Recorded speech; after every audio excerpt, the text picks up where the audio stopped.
इस चैप्टर में सोयोन हेसोंग को बताती है कि मैं ही मेन किडनैपर हूँ जिसने नाना को पैसे दिए थे हाना चॉय का किडनैप करने के लिए। वो उससे आगे बताती है कि जब उसे पता चला कि हाना चॉय ने ही उसकी सिस्टर पर फेक एलिगेशन लगाए हैं तो फिर सोयोन फैसला लेती है कि वो हाना से बदला लेगी। नाउ इसके कुछ टाइम बाद का स्क्रीन दिखाया जाता है जहां हम देखते हैं कि नाना ने जिस बिज़नेस में बहुत लोगों से पैसे उधार लेकर पैसे लगाए थे वो उसका बिज़नेस अच्छा नहीं चला एंड सारे पैसे डूब चुके। जिन लोगों ने उसके बिज़नेस के लिए उसे पैसे दिए थे अब उसके जान के पीछे पड़े हैं।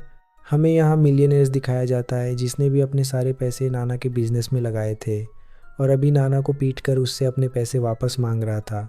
बट अब नाना यहाँ कंगाल हो चुका था और सिवाय मार खाने के अलावा कुछ और नहीं कर पा रहा था।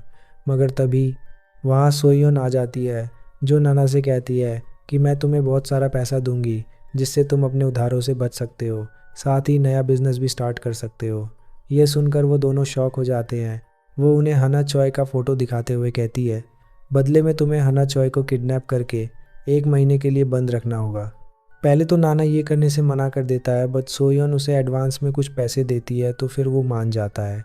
सोयोन उसे एक पीसी भी देती है कि वो हना को इसमें ऑनलाइन गेम्स खिलाए क्योंकि वो जानना चाहती थी कि आखिर इन ऑनलाइन गेम्स में ऐसा क्या है जिससे उसकी सिस्टर अब हमेशा अपने रूम में गेम्स ही खेलने में लगी रहती है। इसके बाद नाना हना चॉय का किडनैप करता है मगर एक दिन जब सोयोन हना के लापता होने के पोस्टर लगा रही थी वो असल में ये पोस्टर इसलिए लगा रही थी ताकि पुलिस को शक ना हो कि उसी ने उसका किडनैप किया है। लेकिन अचानक से वहाँ हेसोंग उसे बता देता है कि उसने अपने ऑनलाइन फ्रेंड नाना के माइक से किसी लड़की की आवाज़ सुनी थी। यही से सोयन एक प्लान बनाती है कि वो हेसेयोंग को इस हना चॉय की किडनैप केस में फंसा देगी ताकि हेसेयोंग उसके लिए आगे कभी परेशानी बनकर ना आए। जिसके बाद वो नाना के साथ वही सब नाटक करती है जहाँ वो पहले रेस्टोरेंट में जाते हैं फिर नाना के फेक घर में, जहाँ के बाद वो हेसेयोंग को ही इस केस में फंसा देते हैं।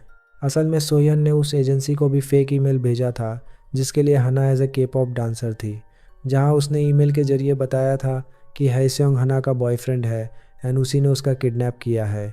जिसके बाद एजेंसी इस फेक ईमेल को सच मानकर फेक न्यूज़ इंटरनेट में पब्लिक करने लगती है। अब ये जानकर खुद हेसेयोंग भी गुस्से में चिल्लाने लगता है कि उन्होंने एक फ़ेक ईमेल पर कैसे बिलीव कर लिया।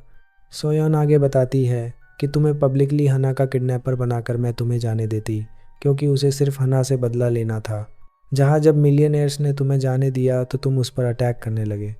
असल में सोयन ने ही उसे टेज़र से बिजली का झटका देकर बेहोश किया था। अब प्रेजेंट में वो बोलती है तुम्हारे वजह से मेरा पूरा प्लान ख़राब हो गया, मगर अब वो इस टाइम हना चोई को अपने हाथों से मार देगी। एंड इसी के साथ ये चैप्टर 25 ख़त्म हो जाता है।